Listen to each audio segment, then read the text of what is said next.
So, how do you write that CV that will help you get that scholarship right away?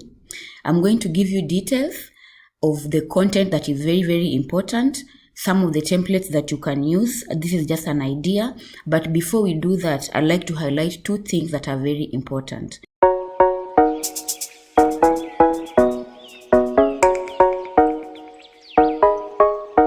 One of them is that not all scholarships need you to upload a CV.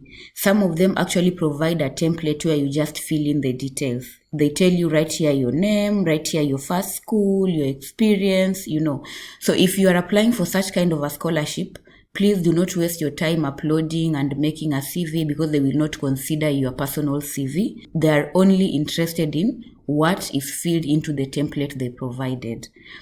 Secondly, if they need you to upload your own CV, make sure you do not pass 2 pages.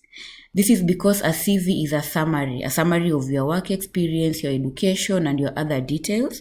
So they don't want you writing 5 to 10 pages, something that will take them a long time. The ideal actually is just 1 page, but if you have more, maybe you have a lot of experience or some of these things don't fit on 1 page, try as much as possible and make it a maximum of 2 pages.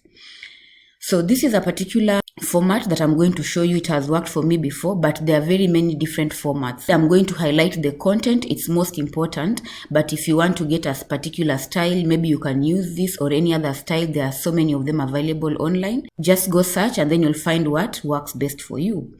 So the content is on the top. At the top, you try to introduce yourself. That is your contact details, a summary of you, your career and so forth. So you start with your name. You can write all your 3 names or your 2 names, it doesn't matter.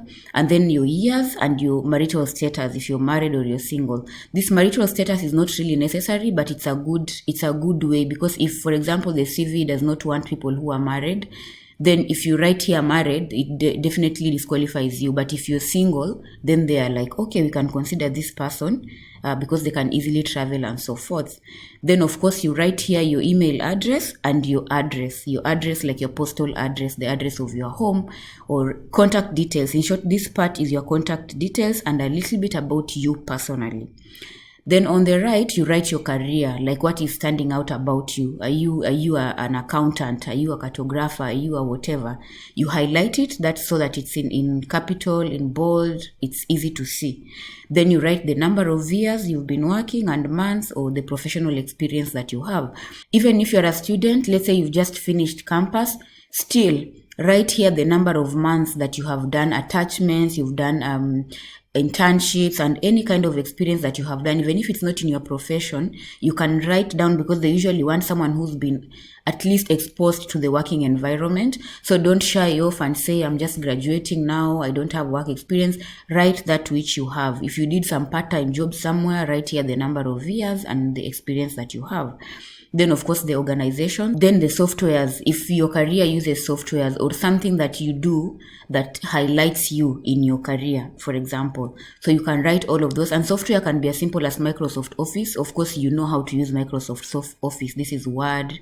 This is Excel, We have all these other things. Even if you do video editing or any other software you use in your career or in your personal life, make sure you highlight it at the top. So as you can see here, I have put my photo. But remember that it is not necessary for you to put a photo.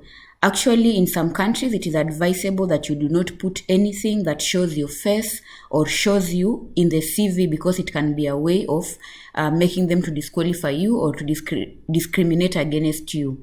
So be careful when you are making an application. Of course, if you are making an application, maybe they want someone from your particular country. For example, they want Kenya, or they want a female, or they've already categorically said that they're looking for a particular person, and you are sure that they're not going to discriminate on you based on your photo, you can be free to put your photo. Yeah, so this is an additional part that you have to actually judge according to your situation. Is it necessary or not necessary?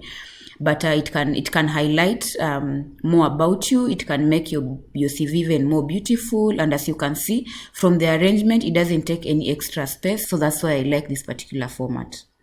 So once you are done with your summary, like a little bit of your summary, you now go into the education. And as you can see, I have easily separated these two. So whoever is reading my CV knows we are done with the summary. We are going to the education now, okay? So education, you write the years. Of course, when you're going to the university or to a school, you enroll at a certain year and you finish at a certain year. So when you're writing the years, you start with the latest at the moment. What are you doing at the moment?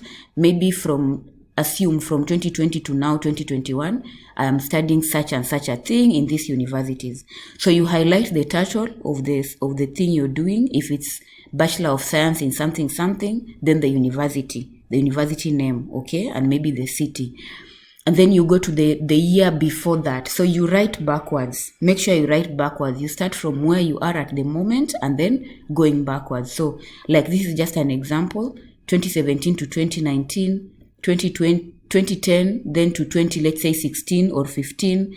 And then so you write all these things that you have done. By the way, even if you have done computer studies, you have done languages studies, you have done any vocational training, anything that is educational and you got a certificate out of it, whether it's a degree or just a certificate or a recognition and it was educational, make sure you do that, you write it here. But if you've done so many things, take the main ones so that you don't end up having 5 or 10 pages. Okay. Once you're done with the education, you go to the next phase, which is the professional experience. So note, clearly separate them so that whoever is reading knows they can easily just go straight to your skills or straight to your professional experience, and they can easily see this is where this is ending and this is where another thing is starting. So for the professional experience, do the same thing with the years. Start with what was the most current experience you had going backwards. So this is just a summary, of course, I've written for you. If you have many more, feel free to add. If there are things that you've just done maybe 2 months, maybe you got an attachment for only 2 months, make sure you highlight the months here. Let's say May to August of this particular year, I did this. This year to this year, I did that. So make sure that it is following each other well, so that you are not jumping from 2017 to 2007 to 2020. No, make sure that you are following each other from the most current, going backwards. And remember, professional experience doesn't have to be big companies that you've worked with. Even that attachment you had, even that small 2 months job that your uncle gave you, maybe when you finished school and you're waiting for something to come up. If you don't have other more relevant experiences, write those ones because they do count. They show that you are exposed to working in a certain work environment and meeting people and so forth. The other section that is very important is the skills and languages section. So you can separate skills aside and languages aside, or you can put them together. So for this example, I've just put them together because I don't want to go beyond 1 page. I want to highlight to you just what is necessary in 1 page, okay? So some of them can be combined, like skills and languages. For example, you may have different skills, so many skills in your career, maybe in your personal life, but you have to consider what are you applying for. If you are applying for something that needs specific skills, highlight the skills that are relevant to that particular application. So you don't have to say, I have 20 skills, I'm going to fill all the 20 skills. No, just choose the ones that are relevant to what you are applying. That way you're able to go straight to the point without having to write so many things and wasting a lot of time. So here I did mapping skills and softwares, for example, because I was applying for something that is related to mapping. So you have to highlight, I've used this and this and this software, anything that is related to that software. And of course, you know that in your particular career, you can have different sets of skills, or rather softwares that can be separated. So you see, instead of me writing all these programming skills and mapping skills together, I can actually separate them. But if you have so many of them, you don't have to separate. You can actually just write mapping skills and software, then you combine this plus the programming skills. All right. So this is just giving you an example of how you can do it to be more organized. Then leadership skills as well. If you've been a leader in any way, maybe you've been a school prefect, maybe you've been given some responsibilities of some sort. Don't mind that it was a very small responsibility, who knows. No, just write that responsibility that you had, write it, because they're always looking for someone who is standing out. And if you were a team leader in something, or you were a class representative, or you did something that was important in a way, leading other people's or leading a certain project, make sure you highlight it. When it comes to languages, it's also very important because then, especially when you're applying for something that you need to travel to a country that has a different language, they want to know that you have the capability of adjusting to that country. So highlight your level of that particular language and all the languages. Even if you wouldn't need, say, Swahili in that country, you still write it because it's showing them that this person is really, skilled in languages. And even if they're coming to this country, they can be able to learn the French in that country, the German in that country. Even if the level is beginner, you just write it so that they can use it to know that, okay, at least they have a certain amount of German in them. We can take her or him, and then he will be able to improve. So then we go to the hobbies. Hobbies are very, very important. Usually when you're making an application, they want someone who is all-rounded. You can be able to work, you can be able to interact with people, you can also have a balance of your own personal time where you do things out of your work or your school, okay? So highlight your hobbies here. You can maybe write things that are relevant to that application or the things that you really enjoy, and be truthful. Make sure you write what is true, what you have done, and what you actually love doing.